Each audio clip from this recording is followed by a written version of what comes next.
Jumpa lagi bersama Mak Rantau, Sampurasun. Apa kabar semuanya? Semoga selalu ada dalam lindungan Allah Subhanahu wa taala. Sehat jasmani, sehat rohani, dimudahkan segala urusan dan dilancarkan rezekinya dan dijauhkan dari mara bahaya. Amin ya rabbal alamin. Dalam video kali ini Mak Rantau mau bercerita kisah pilu seorang teman Mak Rantau yang kerja di Timur Tengah, yang negaranya itu di Qatar ya. Dan teman Mak Rantau itu kerjanya enggak kontrak 2 tahun atau enggak diambil langsung pisah majikan gitu ya. Cuma pisahnya pisah sarikah. Dan pisah sarikah itu udah pada tahu ya, kontraknya itu kadang ada yang membutuhkannya cuma 1 bulan atau 2 bulan, gimana majikan yang membutuhkan gitu ya. Dan enggak tetap di satu majikan, tentunya majikannya pindah-pindah ya tergantung dibutuhkan sama majikan.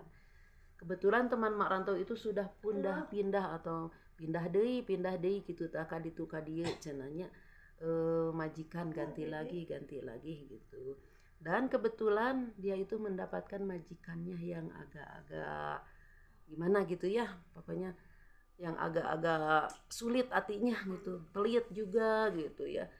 Makanya dia itu, tapi alhamdulillah dia itu bertahan sampai habis kontrak, karena di kontraknya cuma 1 bulan mengurus anaknya, majikan dua anak ya yang masih pada kecil-kecil gitu. Nah suatu ketika dia udah habis kontrak, dia itu mau pulang ke kantor, dan hal yang sangat mengejutkan ya, yang mungkin gak semua TKW itu mengalaminya. Di ketika dia mau pulang, udah dijemput sama sopirnya dari kantor, bahkan si sopir udah menunggu di depan rumah, dan dia itu berkemas pakaian ke tasnya gitu ya, atau ke kantong. Terus dia itu ke majikannya lagi gitu ya, membawa tasnya karena mau pamitan.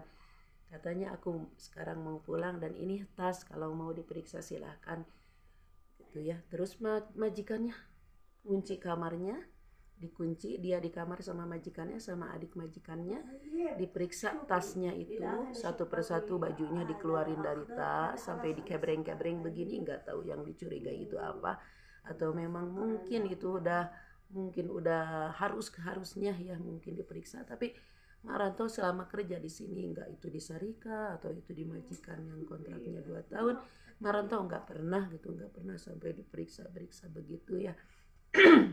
Maaf duh Maranto agak serak-serak begini ya. Kebetulan ini cuacanya udah dingin jadinya gimana ya.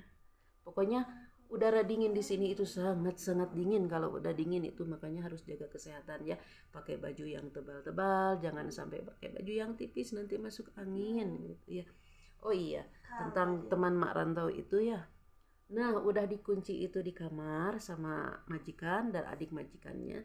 Udah diperiksa semua bajunya, terus dimasukin lagi ke tas sama dia, sama teman Maranto itu dimasukin lagi ke tas. Langsung si majikannya bilang sama teman Maranto itu, katanya buka baju kamu, katanya. Kebetulan kan kalau pakai baju ya berlapis gitu ya. Terus dibuka bajunya yang satu, yang luarnya gitu, bajunya dibuka, terus buka kerudungnya katanya, udah dibuka, terus buka lagi celananya, pokoknya semuanya harus dibuka sampai dia itu benar-benar nggak pakai baju. Nah apakah itu udah kelewatan banget kan. Terus ya dianya bilang, teman marantonya, apakah ini nggak haram katanya gitu, sampai dibugil-bugil begini kan, itu nggak, pokoknya gimana gitu ya.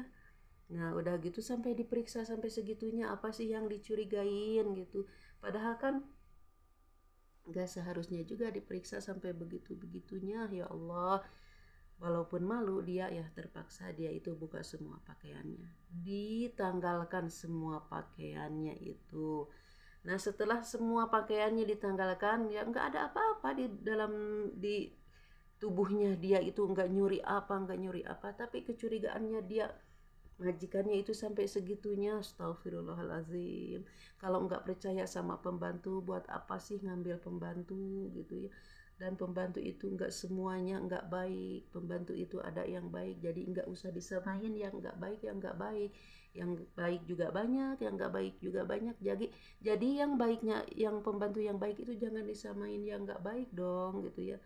Terus dianya itu pakai lagi bajunya, baju semuanya dipakai. Setelah dia selesai memakai bajunya, sedangkan si sopir udah nunggu di luar di sana, udah dijemputkan sama sopir yang dari kantor itu, dari Sarika. Terus majikannya ngasih hadiah. Oh, jadi gini caranya orang sini ya, kalau yang begitu mau ngasih hadiah aja harus sampai bugil-bugil dulu diperiksanya. Ngasih hadiah, ngasih uang, ngasih parfum, ngasih apa. Astagfirullahaladzim. Semoga semua pengalaman yang pahit-pahit itu enggak dialami juga ya sama teman-teman yang di luaran sana gitu. Yakinlah majikan itu enggak semuanya begitu, masih banyak majikan juga yang baik-baik. Pokoknya kepada pahlawan devisa dimanapun berada, semangat terus ya, cari cuan, cari nafkah, pokoknya semangat, semoga kesuksesan berpihak kepada kita semua.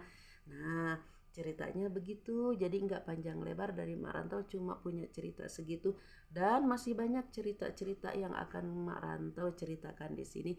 Ini curhatan aja ya, celotehan dari Mak Rantau, seorang TKW gitu, udah tua begini masih merantau gitu. Doain aja ya, doanya dari semuanya, semoga Mak Rantau di sini diberi kesehatan selalu gitu ya. Pokoknya dimudahkan urusan Mak Rantau di sini, disayang sama majikan gitu ya. Nah, segitu dulu video dari Mak Rantau, dan Mak Rantau ucapkan terima kasih banyak kepada semua yang udah mendukung Mak Rantau, yang udah subscribe channel Mak Rantau, karena tanpa dukungan dari kalian kita itu bukan siapa-siapa. Jadi kita itu harus saling mendukung, mensupport ya. Pokoknya khususnya juga kepada TKW teman-teman Mak Rantau ya, pahlawan devisa, harus saling support, saling mendukung ya, biar itu menjadi penguat buat kita. Kalau nggak ada support itu rasanya nggak, gimana, hampa gitu ya. Nah, segitu dulu deh dari Mak Rantau, dan yang belum subscribe Mak Rantau mohon dukungannya, subscribe, like, dan komen. Terima kasih. Wassalamualaikum warahmatullahi wabarakatuh.